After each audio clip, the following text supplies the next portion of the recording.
नमस्कार, आप देख रहे हैं न्यूज वॉच इंडिया और मैं हूं आपके साथ पंकज यादव। हमारे खास कार्यक्रम हेलो डॉक्टर में आप सभी का स्वागत है। हम अपने कार्यक्रम के माध्यम से आपको बीमारियों के बारे में बताते हैं। साथ ही आज हम आपको बताएंगे कि बालों के जो झड़ना है यानी कि हेयर फॉल किस वजह से ये होता है, आखिर बालों के झड़ने के पीछे की वजह क्या है, ये सभी हम आपको बताएंगे। लेकिन उससे पहले ये रिपोर्ट देखिए।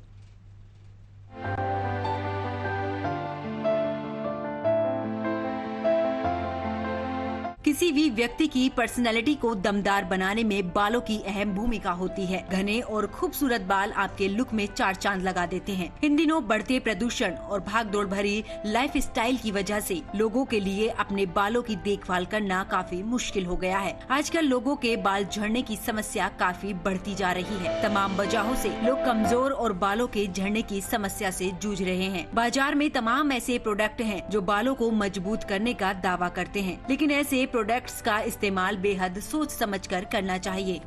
डॉक्टर्स की माने तो हर दिन करीब 100 बाल टूटना आम बात है। बरसात के मौसम में हर दिन करीब 300 बाल टूटने लगते हैं। बारिश के मौसम में वातावरण में नमी आ जाती है। पानी में ज्यादा भीगने की वजह से स्कैल्प ड्राई हो जाती है और बाल कमजोर हो जाते हैं। इसके अलावा फंगल इन्फेक्शन से भी बाल टूटने और झड़ने लगते हैं। इस मौसम में बालों का खास ख्याल रखने की जरूरत होती है। वहीं एक्सपर्ट के मुताबिक बालों को मजबूत और घना बनाए रखने के लिए प्रोटीन बेस्ड डाइट लेनी चाहिए। इस मौसम में आप दाल, पनीर और सोयाबीन की मात्रा बढ़ा सकते हैं। अगर आप नॉनवेज खाते हैं तो फिश, चिकन और अंडा प्रोटीन की कमी पूरी कर सकता है। बालों को मजबूत रखने के लिए सीजनल फ्रूट्स जरूर खाएं। इससे बालों को जरूरी जिंक, मैग्नीशियम और विटामिन मिलते हैं। कच्चे अनाज जैसे दलिया और खिचड़ी खाना भी बालों के लिए फायदेमंद साबित होता है। बाल झड़ने के कई कारण हैं। उनमें से प्रमुख कारण के बारे में हम आपको बताते हैं। अनुवांशिक बालों के झड़ने का एक प्रमुख कारण अनुवांशिक भी है। अगर परिवार में पहले किसी को बाल झड़ने की समस्या रही है तो परिवार में किसी अन्य सदस्य को भी इसका सामना करना पड़ सकता है। शारीरिक या भावनात्मक तनाव के कारण भी बाल झड़ सकते हैं। जब आप शैम्पू करते हैं, कंघी करते हैं या आप अपने हाथों को बालों में फेरते हैं तो मुट्ठी में बहुत सारे बाल एक साथ आ जाते हैं। बाल झड़ने के कारण अनुवांशिक, शारीरिक या भावनात्मक तनाव, तेज बुखार या गंभीर संक्रमण, प्रसव, बड़ी सर्जरी, गंभीर भावनात्मक तनाव, एलोपेसिया एरिटा, एनीमिया, कुछ संक्रमण रोग, अत्यधिक शैम्पू करना, हार्मोन में बदलाव होना, थायराइड का रोग, टीनिया कैपिटिस। जिस तरह शरीर को देखभाल की जरूरत होती है उसी तरह बालों को भी पर्याप्त रखरखाव की जरूरत होती है। अगर आपके बाल लगातार झड़ रहे हैं तो ऐसे में डॉक्टर से संपर्क करें और बाल झड़ने की दवा के बारे में सलाह लें। इसके अलावा डाइट का भी ध्यान जरूर रखें। Bureau report, news watch India. तो हमने आपको अपनी रिपोर्ट में बालों के झड़ने की समस्या के बारे में बताया। वहीं समस्या से कैसे दूर करें इस समस्या को, इसको लेकर हमारे साथ कार्यक्रम में जुड़ी हैं डॉक्टर उपासना। डॉक्टर उपासना, बहुत बहुत स्वागत है आपका न्यूज वॉच इंडिया पर। डॉक्टर, सबसे पहला सवाल तो यही है, देखिए बालों का झड़ना आम बात हो चुकी है, आखिरकार इसके पीछे की वजह क्या है? देखिए आजकल क्या बाल झड़ने के बहुत सारे कारण हैं। जैसे कि आपने पहले ही बताया कि ये बहुत हेरिडिटरी भी हो सकता है, पारिवारिक उसमें चलता आता है तो हेयर फॉल होता है। उसके अलावा आज की डेट में स्ट्रेस का लेवल इतना बढ़ गया है लोगों को, इमोशनल स्ट्रेस, फिजिकल स्ट्रेस, जिसकी वजह से हेयर फॉल बढ़ता है। उसके अलावा अगर हमें कुछ ऐसी बीमारी हुई है जैसे कोविड, टाइफाइड, डेंगू, ये सब के जब हम रिकवर हो रहे होते हैं उस टाइम पे हेयर फॉल बढ़ जाता है, तो उसके टाइम पे हमें ध्यान रखना पड़ता है। उसके अलावा जो हमारी आयरन की डेफिशिएंसी, जिंक की डेफिशिएंसी, विटामिन्स की डेफिशिएंसी की वजह से भी हेयर फॉल बढ़ता है। उसके अलावा बहुत सारे और बीमारियां हैं जैसे थायराइड, कैंसर में जब रेडिएशन थेरेपी होती है उस टाइम पे भी हेयर फॉल बढ़ जाता है। बहुत सारे कारण हैं जिसकी वजह से हेयर फॉल बढ़ गया है। बिल्कुल डॉक्टर उपासना, लेकिन सबसे ज्यादा देखते हैं, देखिए जब मौसम परिवर्तित होता है, यानी कि बात अगर हम बरसात की करें तो बरसात के दौरान जो हेयर फॉल होता है वो सबसे ज्यादा होता है। आखिरकार इसके पीछे की वजह क्या है? देखिए बरसात के टाइम पे ह्यूमिडिटी और नमी बढ़ जाती है मौसम में, उसकी वजह से हमारे स्कैल्प में, हमारे स्किन में फंगल इन्फेक्शन होने का चांसेस होता है। तो उस इन्फेक्शन की वजह से हेयर फॉल बढ़ जाता है। जब वहाँ पे नमी बनी रहती है, वहाँ पे फंगस ग्रो होता है, उसकी वजह से हमारी जड़ें कमजोर होती हैं, हमारा बाल पतला होता है और उसकी वजह से हेयर फॉल बढ़ जाता है। बिल्कुल। तो ऐसे हाँ। मौसम के टाइम पे हमें साफ सफाई का, बाल और स्कैल्प साफ रखें, उस चीज का ध्यान रखना पड़ता है। बिल्कुल डॉक्टर उपासना, अभी आपने बोला कि हमें साफ सफाई का, देखिए कुछ लोगों को ये भी समस्या होती है कि वो लोग डेली जो शैम्पू करते हैं कहीं ना कहीं केमिकल उसके अंदर होता है, तो वो कहीं ना कहीं हमारे स्कैल्प पे सबसे ज्यादा इफेक्ट करता है और बालों के झड़ने की समस्या सबसे ज्यादा होती है। तो आखिरकार हम हम्म। ऐसा क्या करें कि जिस वजह से ये जो समस्या है बरसात के मौसम में वो कम हो सके? देखिए, सब लोगों का जो स्कैल्प होता है वो अलग अलग टाइप का होता है। किसी किसी का बहुत ऑयली टाइप का होता है, किसी किसी का बहुत ड्राई टाइप का होता है। तो उसके हिसाब से ही हमें अपने शैम्पू या प्रोडक्ट्स यूज करने चाहिए। तो हमें अपने जो स्पेशलिस्ट डॉक्टर हैं उससे कंसल्ट करके कि मेरे स्कैल्प के टाइप के से कितना हमें क्या यूज करना है, उसके हिसाब से हमें करना। अगर मेरी बहुत ज्यादा ड्राई स्कैल्प है तो हमें रोज नहीं बाल धोने चाहिए, एवरी सेकेंड डे या थर्ड डे हमें बाल धोने चाहिए। अगर बाल गीला है तो उसको अच्छे से सुखाना चाहिए। आजकल जो हेयर, बहुत सारे प्रोडक्ट्स भी आ गए हैं लोगों के अंदर, हेयर स्टाइलिंग और उसके लिए प्रोडक्ट्स यूज करते हैं।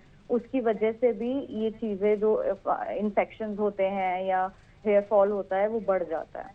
बिल्कुल। डॉक्टर उपासना, देखिए आज के समय में सबसे ज़्यादा जो अगर हम बात महिलाओं की करें तो हेयर स्टाइल बनाती हैं, तमाम तरह के प्रोडक्ट बाज़ारों में मिलते हैं, उनको यूज़ करती हैं। कहीं ना कहीं हर किसी का स्कैल्प ये नहीं होता है कि हमें कोई भी प्रोडक्ट हम यूज़ कर सकते हैं। तो इसको लेकर किस तरीके से वो अवेयर रहें, क्योंकि कहीं ना कहीं जिस तरीके से हम स्ट्रेटनर वगैरह हम यूज़ करते हैं तो वो भी बहुत ज़्यादा दिक्कत करता है हेयर फॉल के लिए। जी, जैसे मैंने कहा कि सबका हेयर का टाइप भी अलग होता है, स्किन का टाइप जैसे अलग होता है वैसे स्कैल्प का टाइप भी अलग होता है। तो हमें अपने स्किन टाइप, स्कैल्प टाइप के हिसाब से ही प्रोडक्ट्स यूज करने चाहिए। हमें कोशिश करनी चाहिए कि जितना कम से कम हम ऐसे प्रोडक्ट्स या स्ट्रेटनर या ड्रायर यूज करें वो अच्छा रहता है। क्योंकि जितनी हीट जाएगी हेयर पे या स्कैल्प पे उतना उस पे इफेक्ट होएगा, हमारा बाल पतला होएगा, हमारे जो जड़ें हैं बालों की वो कमजोर होंगी, जिसकी वजह से हेयर फॉल बढ़ेगा। तो हम बिल्कुल। कोशिश करनी चाहिए कि हम वो कम से कम यूज करें। बिल्कुल। डॉक्टर उपासना, हमारे साथ एक कॉलर जुड़े हुए हैं, उनका रुख कर लेते हैं आखिरकार उनको क्या समस्या है। नकुल ठाकुर हमारे साथ जुड़े हैं। नकुल, क्या समस्या है आपको? मैम, मुझे बालों में ना डैंड्रफ बहुत ज्यादा होता है और गर्मियों में तो ये ज्यादा मेरे पे नहीं होता, लेकिन जब जैसे विंटर का टाइम आता है उस समय में बहुत ज्यादा होने लगता है। मतलब एक तरीके से आप कह सकते हो परेशान हो जाता हूँ मैं, और उससे खुजली वगैरह ज्यादा होती है। और मैम ये डैंड्रफ की जो समस्या है ना, ये मेरे से दूर नहीं हो रही। जी, जैसे सर्दियां बढ़ती हैं तो ड्राइनेस हमारे शरीर में बढ़ती है, उसी की वजह से हमारे स्कैल्प में डैंड्रफ भी बढ़ती है। तो उसके लिए हमें अलग अलग टाइप के एंटी फंगल शैम्पूज और कंडीशनर आते हैं, वो यूज करना चाहिए। और उसके लिए आप एक बार अपने आसपास के स्पेशलिस्ट डॉक्टर से कंसल्ट करिए। वो आपको पर्टिकुलर अमाउंट जो भी एंटी फंगल का देना होगा वो देंगे। उसके अलावा आप कोशिश करिए कि बहुत रोज रोज बाल नहीं धोएं, हर दूसरे या तीसरे दिन बाल धोएं, क्योंकि ऑलरेडी वो ड्राई है और आप रोज बाल धोएंगे तो और ड्राइनेस बढ़ेगी। दूसरी चीज, ऑयलिंग, लोगों ऐसे मिसकंसेप्शन है कि ऑयल करने से ड्राइनेस कम होती है। पर अगर आपको डैंड्रफ का इशू है तो आपको ऑयल नहीं लगाना चाहिए या बहुत देर के लिए लगा के छोड़ना नहीं चाहिए। बिल्कुल। नकुल, कोई और सवाल आपका? हाँ मैम, एक और सवाल है मेरा कि बिल्कुल। बाल, मतलब बाल मेरे व्हाइट भी हो रहे हैं और थोड़े, देखिए, मतलब अभी ये प्रॉब्लम ज्यादा नहीं थी लेकिन इस साल ज्यादा व्हाइट हो गए मैम बाल। तो इसके लिए भी कुछ सोल्यूशन होगा? जो ग्रेइंग ऑफ हेयर होता है वो बहुत ही नॉर्मल होता है। आफ्टर लेट 20s या 30s के बाद अगर हमारे स्ट्रैंड्स वाइट होना स्टार्ट हो गए तो वो बहुत ही नॉर्मल चीज है। उसके लिए ऐसा नहीं है कि परेशान होने की जरूरत है। वो विद एज हमारे बाल पतला भी होता है और ग्रे भी होता है। तो उस और ग्रे हेयर को रिवर्ट बैक करने के लिए एज सच कुछ चीज होती नहीं है। और वो इतना कंसर्न का बात भी नहीं है, क्योंकि वो एकदम नॉर्मल होता है। बिल्कुल। नकुल, कोई और सवाल आपका? नहीं मैम, बस इतने। चलिए, बहुत बहुत शुक्रिया नकुल, आप हमारे कार्यक्रम से जुड़े और उम्मीद है कि आपको आपकी समस्या का समाधान जरूर मिला होगा। डॉक्टर उपासना, जिस तरीके से अभी कॉलर भी जुड़े थे, उनकी भी समस्या थी कि सफेद बाल होना 20 के बाद में होना एक आम बात है, लेकिन अगर हम देखते हैं कि जो कम उम्र के लोग होते हैं, जो बच्चे होते हैं, उनके भी वाइट बाल होने शुरू हो जाते हैं। उसके पीछे की वजह क्या है? देखिए, क्योंकि आज अगर हमारे 20 से पहले वाइट होना स्टार्ट हो गया है बाल, तो उसका कुछ रीजन होता है कि हेरिडिटरी अगर है तो भी हो सकता है। दूसरा चीज जो न्यूट्रिशनल डेफिशिएंसी, क्योंकि आजकल का खान पान इतना ज्यादा बदल गया है। सब बच्चे जो छोटे हैं वो जंक फूड खा रहे हैं, बाहर का खाना खा रहे हैं, तो उनकी न्यूट्रिशनल डेफिशिएंसी की वजह से जल्दी जो ग्रेइंग ऑफ हेयर है वो होने लगती है, बाल सफेद होने लगते हैं। बिल्कुल। तो क्या डॉक्टर समय से रहते, जिस तरीके से अगर इसके लिए कोई उपाय किया जाए तो क्या इससे निजात मिल सकती है? क्या वो फिर से जो बाल हैं वो फिर से अपने जो नॉर्मल हमारे जो बाल होते हैं, चाहे वो ब्राउन में हो या फिर ब्लैक हो, उस तरीके से हो सकते हैं? जो व्हाइट बाल हो गया है वो रिवर्ट नहीं हो सकता है, बट हम कोशिश करेंगे कि हम अपना खाना पीना अच्छा करें और अपनी हैबिटेट अच्छी करें, तो उससे जो और नहीं हो वो हम बचा सकते हैं। बिल्कुल। डॉक्टर उपासना, आज के समय में जिस तरीके से बात अगर हम बालों की करें तो बहुत सारे ट्रीटमेंट हम देखते हैं, स्पा ले लेते हैं या फिर हम केराटिन करा लेते हैं, स्मूथनिंग करा लेते हैं। तो क्या इन सब से भी कुछ लोगों को बहुत ज्यादा हेयर फॉल होता है? तो क्या ये जो केमिकल हमारे बालों में लगता है वो स्कैल्प पर कितना असर देता है, जिस वजह से ये समस्या हो सकती है? जी, जैसे कि आपने एग्जाम्पल दिया केराटिन ट्रीटमेंट का, तो वो केराटिन ट्रीटमेंट हमारे बाल भी एक टाइप का प्रोटीन है, तो उस प्रोटीन को तोड़ के और दोबारा से बनाता है। तो अगर वो जो है वो हमारे केराटिन हमारे स्कैल्प पे लगेगा तो वो हमारी जड़ों का प्रोटीन भी तोड़ेगा और उसको कमजोर बनाएगा, बिल्कुल। जिसकी वजह से हेयर फॉल बढ़ेगा। और जिस तरीके से तो अगर हम हाँ, बिल्कुल। केराटिन ट्रीटमेंट कराते हैं तो हम कोशिश करें कि स्कैल्प से थोड़ा दूरी पे रख के बालों को कराएं। लेकिन जो होते हैं स्पा वाले, ये इस तरीके से नहीं उन चीज़ों को मानते हैं। वो तो अपने जो ट्रीटमेंट होता है उसी हिसाब से करते हैं। लेकिन अगर कुछ लोगों ने पहले केराटिन करा चुके हैं जो आगे नहीं कराना चाहते और हेयर फॉल जो है वो उनका बना हुआ है, तो क्या कुछ ऐसा उपाय है कि वो लोग कुछ ऐसा करें ताकि उनका जो हेयर फॉल है वो कम नहीं हो सके, कहीं ना कहीं उससे थोड़ी बहुत निजात उन्हें मिल सके? जी, आजकल ट्रीटमेंट हमारा स्टार्ट हो गया है, पीआरपी ट्रीटमेंट जिसको हम बोलते हैं। वो हम अपने ही ब्लड से प्लाज्मा बना के हम स्कैल्प में लगाते हैं, जिससे हमारी जड़ें मजबूत बनती हैं और नेचुरली हेयर ग्रो होता है। उसमें कोई भी आर्टिफिशियल चीज नहीं है, हम नेचुरली इंसान के ही बालों को अच्छा मजबूत ग्रो कराते हैं। तो वो बहुत ही एक अच्छा ट्रीटमेंट है। अगर आपको बहुत ज्यादा हेयर फॉल की तकलीफ है या शिकायत है तो आप वो ट्रीटमेंट ले सकते हो। उसके अलावा आयरन के सप्लीमेंट्स या जिंक के सप्लीमेंट्स या विटामिन डी और विटामिन B12 के सप्लीमेंट्स ले सकते हैं। बिल्कुल। लेकिन जिस तरीके से अभी आपने इस ट्रीटमेंट के बारे में बताया, मैं जानना चाहूंगी, क्योंकि हमारे दर्शक भी इस ट्रीटमेंट को विस्तार पूर्वक समझने की कोशिश करेंगे कि किस तरीके से हमारे ब्लड से शुरू होता है और कितना आगे इसका कोई इन्फेक्शन या कुछ ऐसा तो नहीं है कि आगे जाके कुछ समस्या हो सके। जी, देखिए, PRP treatment plasma rich platelet बोलते हैं हम इसको। वो क्या करते हैं, हम आपका ब्लड विड्रॉ करते हैं, उससे प्लाज्मा इकट्ठा करते हैं। उसके अंदर बहुत सारे ग्रोथ फैक्टर्स होते हैं जो प्लाज्मा हमारे ब्लड से बनता है। उसको जब हम पर्टिकुलर साइट पे जहाँ पे हेयर फॉल है वहां पे लगाते हैं तो वो एक तरीके से खाना प्रोवाइड करता है जड़ों को, तो वो जड़ों को मजबूत बनाएगा और वहां पे नेचुरली हेयर ग्रो करेगा।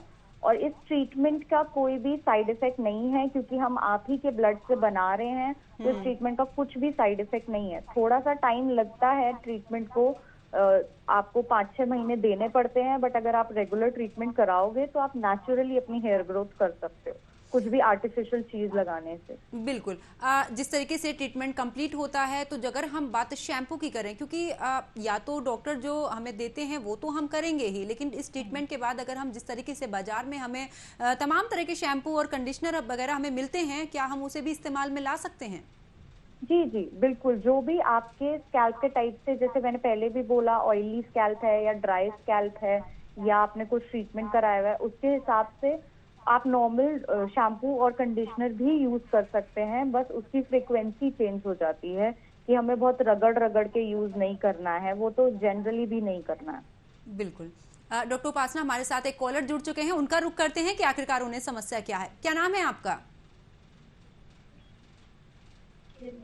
हेलो। क्या नाम है आपका? मैम मेरा नाम किरण है। किरण, क्या समस्या है आपको? एक्चुअली मैम मैंने ना स्मूथनिंग करवाई थी, उसके बाद से ना मेरे बाल काफी झड़ने लग गए हैं। तो मैं ये जानना चाहती हूँ कि वो किस वजह से, केमिकल की वजह से झड़े कि क्या है, और मुझे क्या करना चाहिए? बिल्कुल जी जी, जब स्मूथनिंग करते हैं उसमें भी जैसे केराटिन ट्रीटमेंट में हम ब्रेक डाउन करते हैं, स्मूथनिंग में भी बिल्कुल वैसे ही होता है, जिसकी वजह से हेयर फॉल होता है। तो आप अपने जो है अपने आसपास स्पेशलिस्ट डॉक्टर के पास जाके आप पीआरपी ट्रीटमेंट ले सकते हैं। आप कुछ टेस्ट अपने वाइटामिन से करा के वाइटामिन या सप्लीमेंट्स भी ले सकते हैं। उसके अलावा बिकॉज जो फीमेल्स होती हैं उसमें कभी कभी हार्मोनल चेंजेस की वजह से भी हेयर फॉल होता है, तो आप वो अपना टेस्ट करा के उसका भी इलाज करा सकते हैं। बिल्कुल। Okay ma'am. किरण, कोई और सवाल आपका? जी मैम जी। चलिए, बहुत बहुत शुक्रिया। उम्मीद करते हैं कि आपको आपकी समस्या का समाधान जरूर मिला होगा। डॉक्टर, जिस तरीके से महिलाओं में सबसे ज़्यादा समस्या हेयर फॉल की होती है, माना ये भी जाता है कि जिनके जो लंबे बाल होते हैं उनको हेयर फॉल ज़्यादा होता है, अगर हम हेयर कटा देते हैं तो उस दौरान हेयर फॉल थोड़ा कम होता है। कितना मिथ्या है ये? नहीं नहीं, ऐसा कोई नहीं होता है कि बाल लंबे हैं तो हेयर फॉल ज्यादा होता है और बाल छोटे हैं तो हेयर फॉल कम होता है। वो ऐसी कुछ चीज नहीं होती। हेयर फॉल हमारे जड़ों से रिलेटेड होता है, उसके बालों की लेंथ से उसका कुछ लेना देना नहीं होता है। बिल्कुल। डॉक्टर उपासना, लेकिन जिस तरीके से वॉश करने का भी एक अपना तरीका होता है बालों को, क्योंकि कुछ लोग कहते हैं कि ज़्यादा देर तक टॉवल से लपेट कर बाल नहीं रखने चाहिए, और जिस समय पे वॉश करते हैं उस समय पे भी हमें कॉम्ब नहीं करना चाहिए। तो इस दौरान हमें क्या क्या, कुछ जिस समय हम हेयर वॉश करते हैं क्या क्या एहतियात बरतें? जी, जैसे हम हेयर वॉश करते हैं तो हमें बहुत ज्यादा रगड़ के शैम्पू से हेयर वॉश नहीं करना है। शैम्पू को सिर्फ अपने स्कैल्प पे लगा के अच्छे से साफ करना है, बहुत ज्यादा रगड़ना नहीं है उसको। दूसरी चीज, जब हमने धोया है तो बस हल्के टॉवल से उसको पोंछ के पानी साफ करना है और उसको जनरली सूखने देना। अगर हम टाइट बांध लेंगे, क्योंकि गीले हैं हमारे बाल और जड़ें भी गीली हैं तो नम हो जाती हैं, तो उस टाइम पे बाल टूटने का चांसेस ज्यादा रहते हैं। बिल्कुल इसीलिए गीले बालों में कंघी भी नहीं करनी चाहिए। बिल्कुल। बात अगर हम पुरुषों की करें, क्योंकि देखिए उनके साथ में ये दिक्कत भी नहीं होती है, और कहीं ना कहीं जब वो अपना डेली का जो रूटीन होता है, डेली हेयर वॉश करते हैं, तो कितना हानिकारक हो सकता है डेली हेयर वॉश करना? डेली हेयर वॉश करना हानिकारक नहीं है, वो अलग अलग इंसान पे। अगर किसी का ऑयली स्किन है तो वो डेली हेयर वॉश कर सकते हैं, बट अगर किसी का ड्राई स्किन है तो वो नहीं कर सकते हैं, बिल्कुल क्योंकि और ज्यादा ड्राइनेस होगी, फिर डैंड्रफ बनेगी और उससे हेयर फॉल और बढ़ जाएगा। दूसरा चीज, मेल में कॉमन होता है हेयर फॉल, क्योंकि जो मेल हार्मोन होता है जब वो कम हो जाता है एक एज के बाद, तो हेयर फॉल होना स्टार्ट हो जाता है। तो मेल्स को ज्यादा ध्यान रखना पड़ता है अपने न्यूट्रिशन का, उस हार्मोन का या ट्रीटमेंट का, ताकि वो हेयर फॉल नहीं बने। और आज के समय में हम देखते हैं कि जो पुरुष हैं वो, उनका जो फ्रंट वाला एरिया होता है सर का, वो सबसे ज़्यादा जो हेयरफॉल होता है वो कहीं ना कहीं फिर स्कैल्प भी नज़र आने लगता है। तो वो लोग ऐसा क्या कुछ करें जिस वजह से जो ये हेयरफॉल है, या तो अपने खान पीन में परिवर्तन करना, और आगे वो किस तरीके के प्रोडक्ट यूज़ करें ताकि जो वो स्कैल्प नज़र आता है वो कहीं ना कहीं कम नज़र आए? जी, जैसे आपने कहा कि आगे से मेल में हो जाता है, उसको हम मेल पैटर्न बॉल्डनेस बोलते हैं अपने लैंग्वेज में। तो वो कॉमन होता है क्योंकि जो मेल में एक हार्मोन होता है प्रोजेस्टेरॉन, वो कम हो जाता है, जिसकी वजह से हेयर फॉल बढ़ता है। तो उनको न्यूट्रिशनल तो रखना ही चाहिए अपने आप को। दूसरा चीज कि ये जो हार्मोन है उसके लिए बहुत सारे सिरम्स आते हैं, जैसे मिनॉक्सिडिल सिरम, प्रोकैपल सिरम, वो लगाना चाहिए, जिससे हमारी जड़ें मजबूत बनेंगी और उनका हेयर फॉल कम होएगा या धीरे होएगा। बिल्कुल। तो क्या बालों की जो हमारी ग्रोथ है, या उस जगह से बाल झड़ चुके हैं वो वापस नहीं आ रहे, तो क्या इन सब चीज़ों का उपाय करने से जो बाल जा चुके हैं, जो परमानेंट झड़ चुके हैं, क्या उसकी जगह पर नए बाल आ सकते हैं? जी, अगर बिल्कुल वो डिपेंड करता है कि आपका कितना झड़े हैं बाल उसके ऊपर। तो जैसे मैंने बताया कि हम अलग अलग टाइप के सिरम्स आते हैं मेडिकेटेड, वो यूज कर सकते हैं अपने स्पेशलिस्ट डॉक्टर के रिकमेंडेशन से। दूसरी चीज जैसे पहले भी मैंने बताया, जो पीआरपी ट्रीटमेंट है उससे हम रीग्रो करा सकते हैं अपने बालों को। बिल्कुल।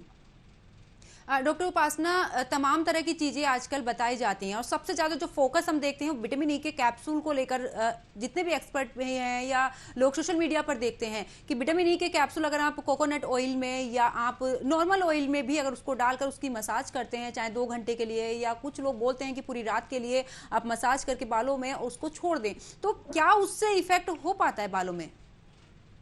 जी देखिए, ऑयलिंग तो वैसे भी पूरे रात नहीं छोड़ना चाहिए, क्योंकि ऑयल लगा के अगर हम छोड़ेंगे तो वो ऑयल डर्ट को अपने पास लाके और बालों में चिपकाता है, जिसकी वजह से और इन्फेक्शन हो सकता है और वो और ज्यादा कॉज कर सकता है हेयर फॉल का। तो ऑयल अगर हम लगाते हैं तो हमें 1 या 2 घंटे लगा के ही वॉश कर देना चाहिए, उससे ज्यादा नहीं करना चाहिए। दूसरी चीज रही विटामिन की, तो विटामिन डी या विटामिन B12 या जिंक या आयरन, इनकी डेफिशिएंसी से ज्यादा हेयर फॉल होता है। तो हमें इनके जो सप्लीमेंट्स हैं उसके तरफ ज्यादा ध्यान देना चाहिए रादर देन विटामिन ई। बिल्कुल। एक कॉलर हमारे साथ जुड़ चुके हैं, उनका रुख करते हैं, आखिरकार उन्हें समस्या क्या है। रामपाल हमारे साथ कानपुर से जुड़े हैं। रामपाल, क्या समस्या है आपको? मैम, पहले तो आप सभी को शुक्रिया बोलूंगा, क्योंकि ये प्रोग्राम लगातार हम देख रहे हैं और कंटिन्यू हम फोन भी लगाते हैं यहाँ से, लेकिन फोन बिजी बहुत जाता है आप लोगों का। लेकिन मैं समझ सकता हूँ काफी कॉलर आपको फोन करते हैं इस बीच। मैम, हम सारा हमारा जो परिवार है लगातार हम इस प्रोग्राम को देख रहे हैं और आज जो मुद्दा है वो बहुत अच्छा मुद्दा है, क्योंकि इस चीज से सारे लोग पीड़ित हैं। तो मैं सबसे मैम पहले आपसे ये जानना चाहता हूँ कि आखिर बाल झड़ने की वजह क्या है, क्योंकि ज्यादातर बाल सर्दियों के टाइम ज्यादा झड़ रहे हैं हम लोगों के। जी जी, बाल झड़ने की बहुत सारी वजह है। जैसे कि स्ट्रेस हो सकता है, या फिर खाना पीने न्यूट्रिशनल डेफिशिएंसी की वजह से हो सकता है, या फिर किसी फैमिली में हेरिडिटरी होता है, कुछ बीमारियां हैं, थायराइड, टाइफाइड, डेंगू, कोविड, उसके बाद भी हेयर फॉल होता है। तो इसके बहुत सारे अलग अलग रीजंस हैं, सबको अपने अपने रीजंस के हिसाब से ट्रीटमेंट करना पड़ता है। मैम, मैं डॉक्टर, मैं एक चीज जानना चाहता हूँ, जैसे कि हम जैसे रेडी होते हैं कहीं किसी पार्टी वगैरह हम जाते हैं, तो जैसे कि ड्रायर लगा लिया और शैम्पू वगैरह नहाने से पहले यूज करना, इन सब चीज भी कारण बन सकते हैं क्या बाल झड़ने का? जी, ड्रायर या स्ट्रेटनर जो हम यूज करते हैं, क्योंकि वो बहुत ज्यादा हीट प्रोड्यूस करते हैं, तो उसकी वजह से जरूर हमारा हेयर फॉल होता है, बाल पतला होता है। तो हमें कोशिश करनी चाहिए जितना हम कम से कम उसको यूज कर सकें, क्योंकि जितना ज्यादा हम यूज करेंगे तो उतना ज्यादा बालों के ऊपर इफेक्ट होएगा, हमारी जड़ें कमजोर होंगी, बाल पतला होएगा और उससे बाल झड़ेंगे। ठीक है डॉक्टर, एक सवाल और है। वो हमारी धर्मपत्नी जी हैं, वो एक्चुअली में करके आई थी, क्या कैरेटीन वगैरह कुछ चलता है, तो उसके बाद 2 महीने के बाद लगातार उनके बाल बहुत ज्यादा झड़ रहे थे, बहुत ज्यादा प्रॉब्लम थी। ये क्या वजह हो सकती है बाल झड़ने की? जी, ये ट्रीटमेंट के बाद बहुत कॉमन है कि हेयर फॉल दिखता है, तो आप उसके लिए आप मेडिकेटेड ट्रीटमेंट ले सकते हैं, सिरम्स लगा सकते हैं, अपने स्पेशलिस्ट से पूछ के पीआरपी का ट्रीटमेंट होता है वो करा सकते हैं, और उससे हेयर फॉल कम होएगा। अच्छा मैम, मैं एक चीज और जानना चाहता हूँ। मैं तेल वगैरह जो यूज करते हैं, जैसे हम लोग घर में कोई भी तेल मिल जाता है तो बालों में लगा लेते हैं, कोई आपकी तरफ से कोई बताया जा सके कि क्या हम यूज करें बालों में लगाने के लिए, जैसे कि इन चीजों से बच सके हम लोग, कम से कम बाल झड़ें? देखिए, ऑयल अगर आपको बहुत ज्यादा डैंड्रफ होता है तो ऑयल मैं बोलूंगी कि आपको बहुत ज्यादा नहीं यूज करना चाहिए। अगर डैंड्रफ नहीं है या ड्राई नहीं है तो आप कोकोनट ऑयल या आमंड ऑयल यूज कर सकते हो, बट उसको 1 या 2 घंटे बाद धो लीजिए, उसको पूरा दिन के लिए या पूरी रात के लिए नहीं छोड़ना है। हाँ मैम, एक चीज और जानना चाह रहा हूँ, जैसे कि डैंड्रफ हो जाता है ज्यादातर सर्दियों में, बहुत ज्यादा हो जाता है, इस स्थिति में हम क्या यूज करें जिससे कि इन सब चीजों से बचे, क्योंकि डैंड्रफ होने के बाद बाल बहुत ज्यादा तादाद में झड़ने लगते हैं, मतलब बहुत सारी दिक्कतें, हम डॉक्टर के पास भी जाते हैं लेकिन कोई सही ट्रीटमेंट नहीं मिल पाता, वहां से भी है। जी, डैंड्रफ होता है तो क्योंकि डैंड्रफ एक तरीके का फंगल इन्फेक्शन ही होता है, तो हमें एंटी फंगल शैम्पू और एंटी फंगल कंडीशनर यूज करना चाहिए। कोशिश करनी चाहिए कि रोज रोज नहीं बाल धोएं, कम से कम एक या 2 दिन के गैप पे बाल धोएं। और उसके अलावा ऑयल नहीं लगाना है अगर आपको डैंड्रफ है तो। अच्छा, ठीक है मैम, थैंक यू।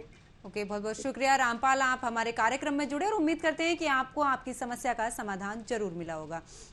डॉक्टर उपासना, जिस तरीके से बात अगर हम बच्चों की करें, कुछ बच्चों के जो स्कैल्प होता है उस पर एक परत टाइप से जम जाती है, कहीं ना कहीं वो आगे जाके समस्या बन जाती है, आखिरकार उसके पीछे की वजह क्या है? उसके पीछे भी यही रीजन है कि साफ सफाई सबसे पहले, कि हमें देखना है कि हम कितने अच्छे से सफाई से बच्चे का बाल धो रहे हैं या सर धो रहे हैं। क्योंकि वो जो एक तरीके का फंगल इन्फेक्शन ही, जैसे हमें डैंड्रफ होता है बच्चों में भी होता है, तो वो उसका यही रीजन है कि ड्राइनेस है या बहुत ज्यादा ऑयली है या फिर सफाई नहीं ढंग से हो पाई है, उसकी वजह से वो लेयर जमती है। और अगर वो ऐसा हुआ है तो उसका प्रॉपर ट्रीटमेंट करना चाहिए। बिल्कुल डॉक्टर उपासना, जिस तरीके से अभी आप कॉलर से भी बात कर रहे थे, हम उन्हें भी आप सुझाव दे रहे थे, अगर हम ड्रायर या स्ट्रेटनर या कोई भी हम इलेक्ट्रिकल चीज इस्तेमाल करते हैं अपने बालों में, तो क्या उससे पहले कुछ चीज ऐसी हो सकती है जिससे जो वो ऑयल, जो नेचुरल ऑयल होता है जो दौरान जल जाता है, वो उससे कहीं ना कहीं निजात पा सके? क्योंकि ये कुछ चीजें कॉमन होती हैं जो हमें कहीं ना कहीं हमें इस्तेमाल करनी मजबूरी में भी पड़ती हैं। जी, आजकल मार्केट में बहुत सारे हीट प्रोटेक्शन जो स्प्रेज या सिरम्स आ गए हैं, वो यूज कर सकते हैं हम इनसे पहले, पर फिर भी उनसे भी कहीं ना कहीं तो हीट जाती ही है अंदर। तो कोशिश हमें यही करनी चाहिए कि हम कम से कम यूज करें स्ट्रेटनर या फिर ड्रायर। बट अगर हम जब ये यूज कर रहे हैं तो हीट प्रोटेक्शन सिरम्स या स्प्रेज हम यूज कर सकते हैं उससे पहले। बिल्कुल। डॉक्टर उपासना, मैं आखिरी में यही चाहूंगी कि कुछ टिप्स ऐसे दीजिए हमारे दर्शकों को ताकि वो घर पर रहकर भी कुछ चीजें इस्तेमाल में लाएं और कहीं ना कहीं हेयरफॉल से निजात पा सकें। जी, देखिए, सबसे पहला और सबसे जरूरी तो ये होता है कि हमें अपना खान पान अच्छा करना चाहिए, हमें अपने तबीयत का ध्यान देना चाहिए। अगर हमें कोई बीमारी है जैसे कि थायराइड या फिर थायराइड है या कोई और भी बीमारी है जिसकी वजह से हमें, जिसकी मेडिसिन चल रही है, तो हमें उसकी मेडिकेशन प्रॉपरली लेनी चाहिए ताकि वो मेंटेन रहें और उसके वजह से हमारा हेयर फॉल नहीं हो। बिल्कुल, बहुत बहुत शुक्रिया डॉक्टर उपासना, आपने अपना कीमती वक्त निकालकर हमारे कार्यक्रम से जुड़ी और उम्मीद है कि हमारे दर्शकों को उनकी समस्याओं का समाधान जरूर मिला होगा। आपका बहुत बहुत शुक्रिया कार्यक्रम में जुड़ने के लिए। तो आप सभी ने आज हमारे कार्यक्रम में हेयरफॉल के बारे में जाना और साथ ही किस तरीके से उससे निजात पा सकते हैं इसके बारे में भी हमने आपको बताया। तो मेरे साथ इतना ही, अगले कार्यक्रम में मैं फिर से एक नई समस्या और एक नए समाधान के साथ हाजिर होंगी। तब तक आप अपना और अपनों का ख्याल रखिए। नमस्कार।